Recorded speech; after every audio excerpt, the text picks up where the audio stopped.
I want to be very clear here. A politics that's based solely on tribe and ethnicity is a politics that's doomed to tear a country apart. It is a failure. Here in Kenya, it's time to change habits and decisively break that cycle, because corruption holds back every aspect of economic and civil life.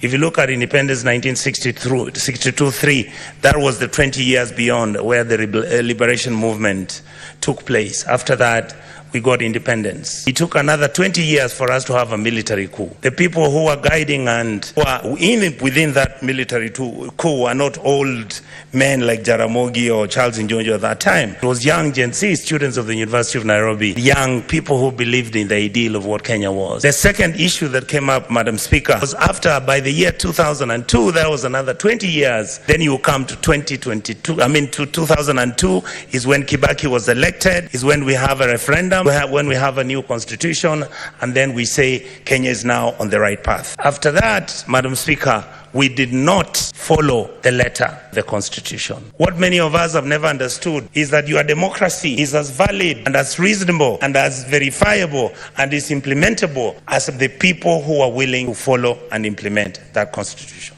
Terrorists who try to sow chaos, they must be met with force. They must also be met, though, with a forceful commitment to uphold the rule of law and respect for human rights. Mr. Speaker, sir, I'm here to address you. You must go. Ruto must go. Kwapa, not Wendy.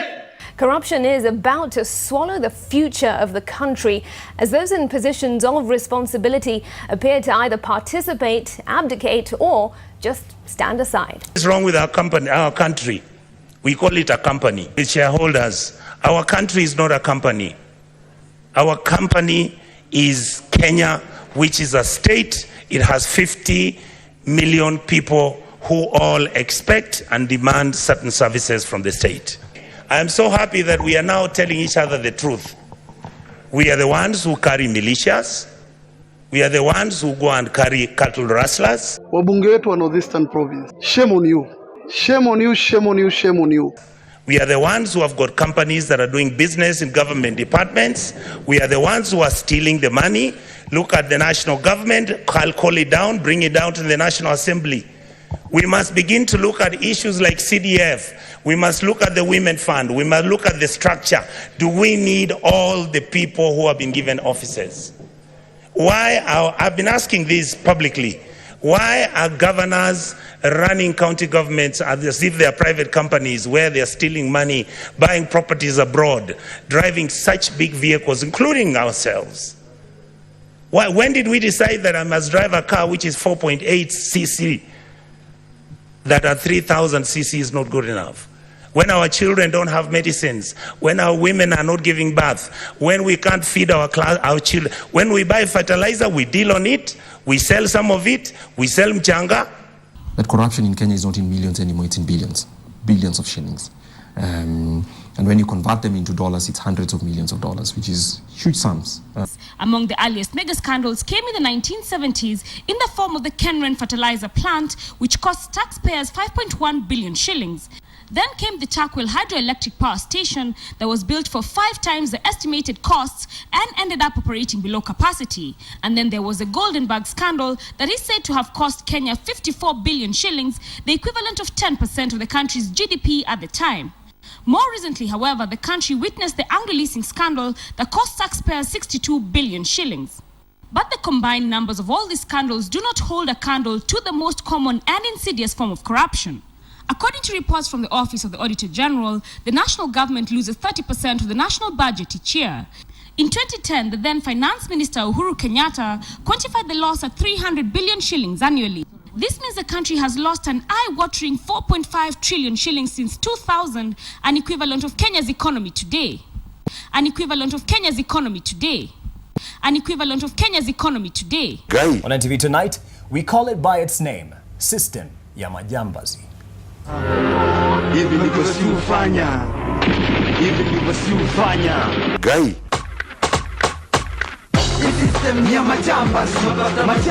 The Jubilee government have failed spectacularly. Majambazi, mano ya majambazi. Gai. hivi ndivyo si ufanya. System ya majambas. We have completely failed our people. State House na Parliament tunaweka chini. Ama jenzi hivyo. Ndio hiyo kabisa. No dialogue. No dialogue. Now we are not debating anything. We are not debating. And we are ready to shajitorea kufa kupona. Because we cannot risk the life of our future. In Kenya, it's time to change habits and decisively break that cycle, because corruption holds back every aspect of economic and civil life.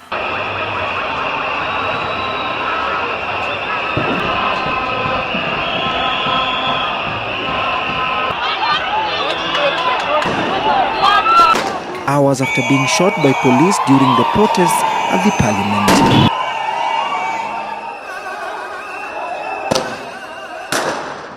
And what happened next was the most tragic thing in the recent history of Kenya. We saw police shooting at these protesters using live rounds on live television, and international media was broadcasting. Criminals. We cannot allow criminals to overrun our cities or any part of Kenya.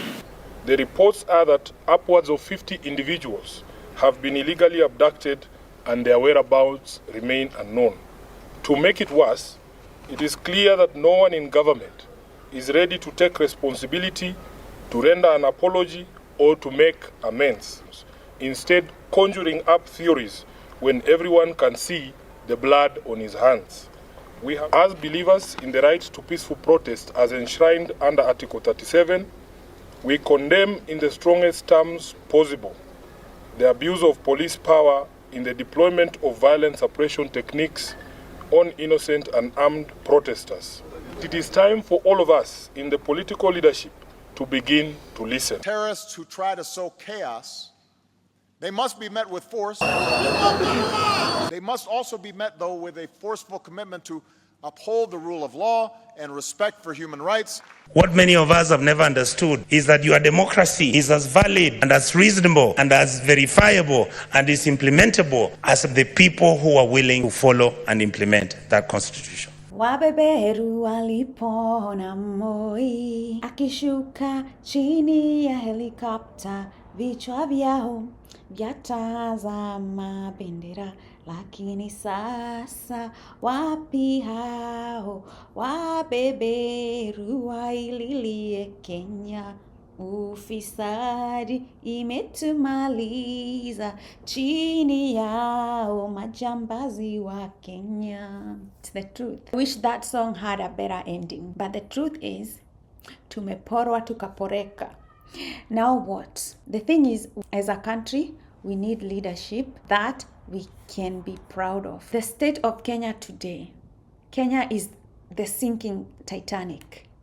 A lot of people think that we have not hit the iceberg. We've already hit the iceberg. We are sinking at a very high rate. At a very high rate, we are sinking, and our country has been through a lot. We can't make another 10 years with the same kind of leadership that we have. We just won't make it. We are sinking. We are a sinking Titanic.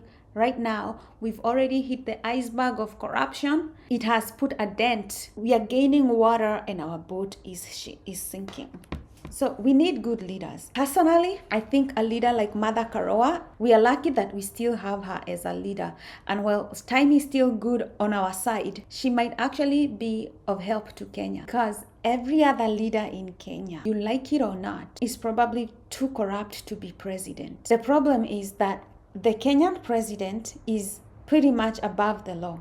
You cannot prosecute a sitting president. According to, I think, Article 144 of the Constitution, you cannot and I may be wrong, I'm not a lawyer, but you cannot prosecute a sitting president in Kenya. He is above the law.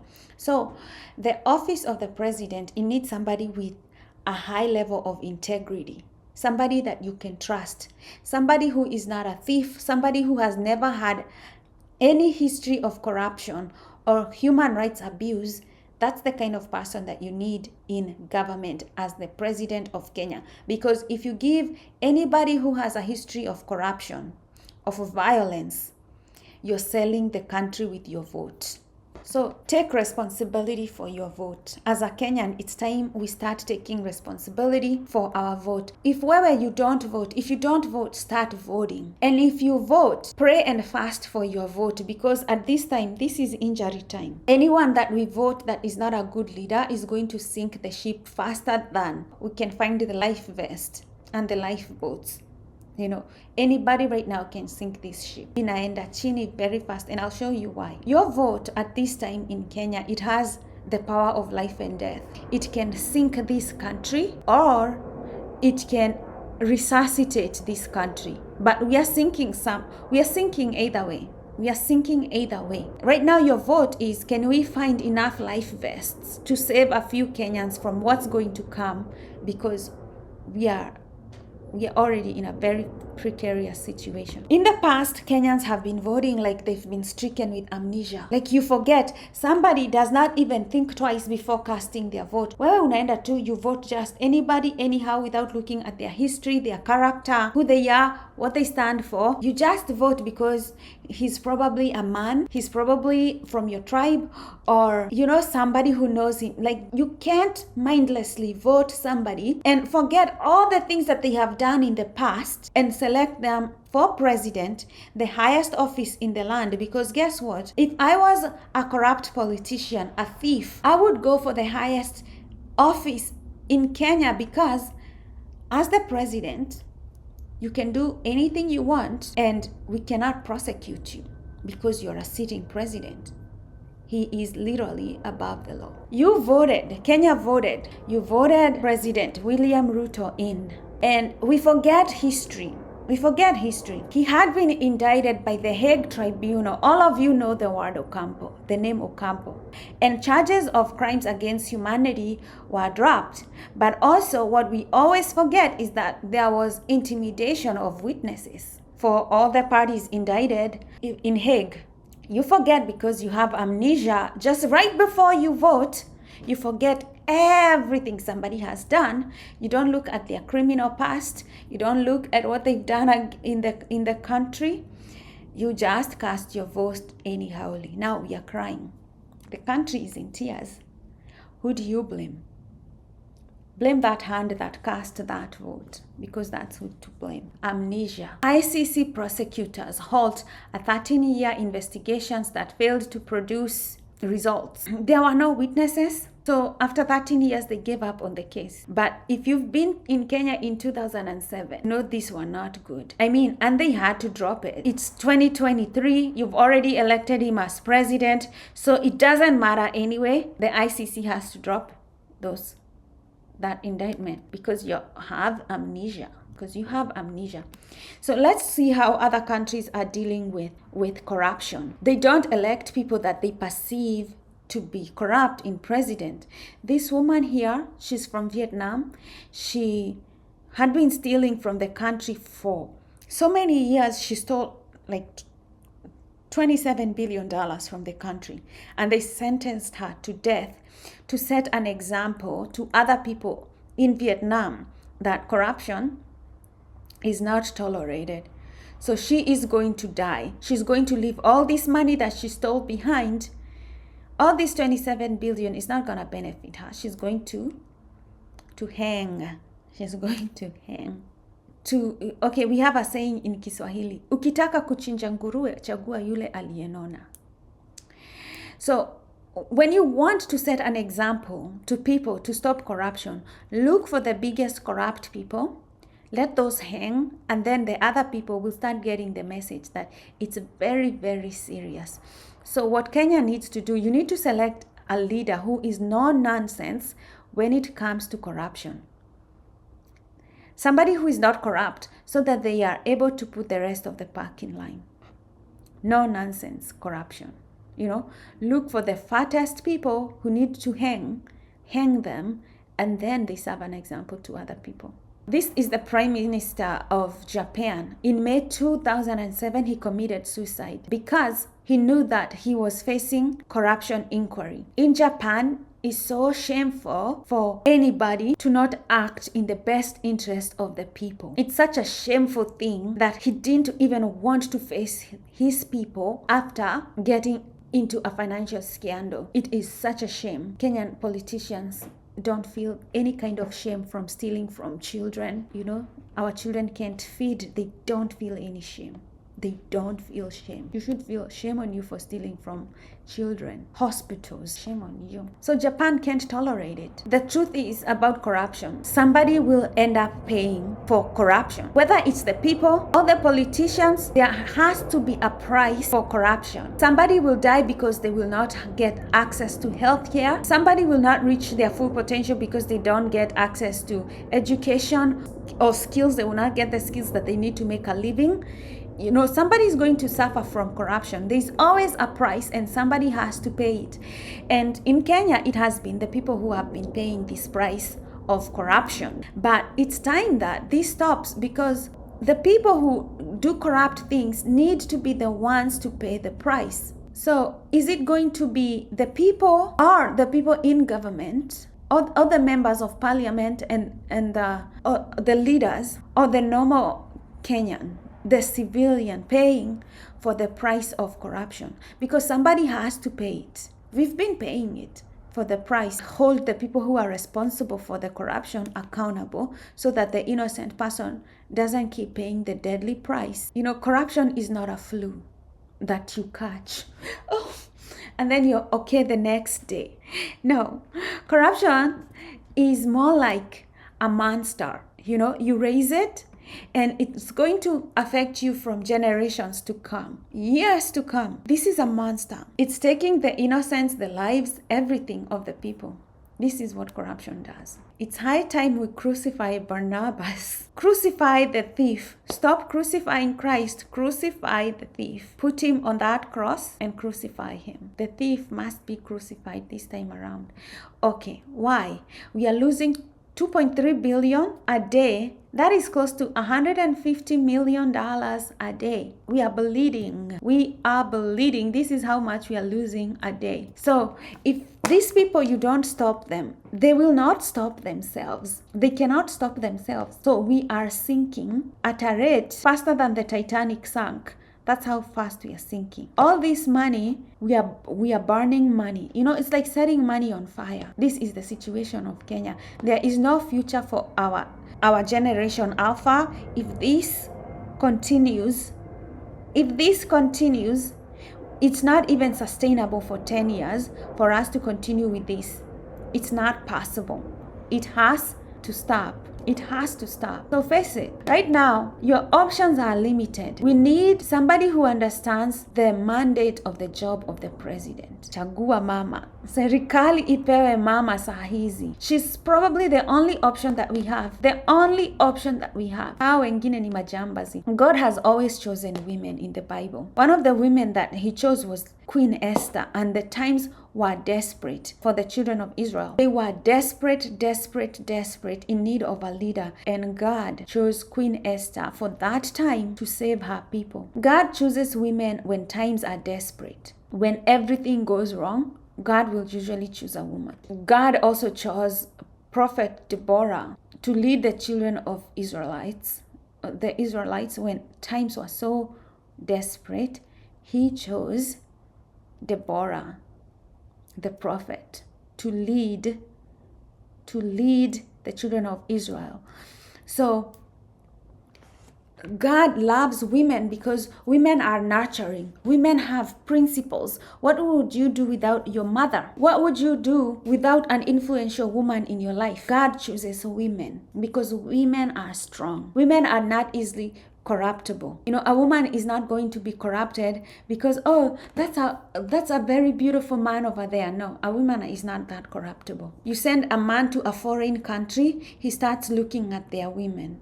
You know, some men are very corruptible. You won't find that in a woman. So God has chosen women in very desperate times because women have principles. Women know how to nurture. There are qualities that women have that men don't have, especially in very, very desperate times. Our true enemies as a country are really greed, corruption, lawlessness, tribalism, impunity. These are the spiritual wickedness that the Bible is saying, that we don't wrestle with flesh and blood. We wrestle against principalities and spiritual wickedness in high places. What does spiritual wickedness look like?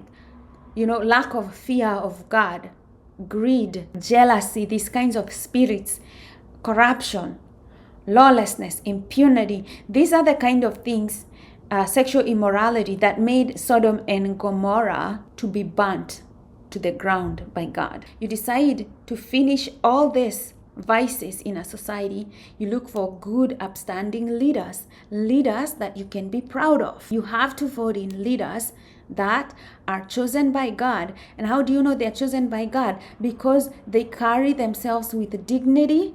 They are not corrupt. They don't have a history of corruption. They don't have a history of a human rights violation. These are the kinds of leaders that you look for, and these are the kind of leaders that you choose. So choose stable leaders.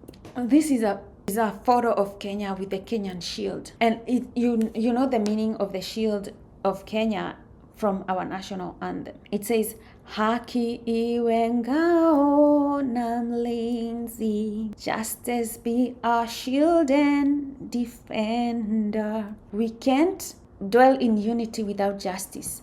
We can't have justice with corrupt leaders.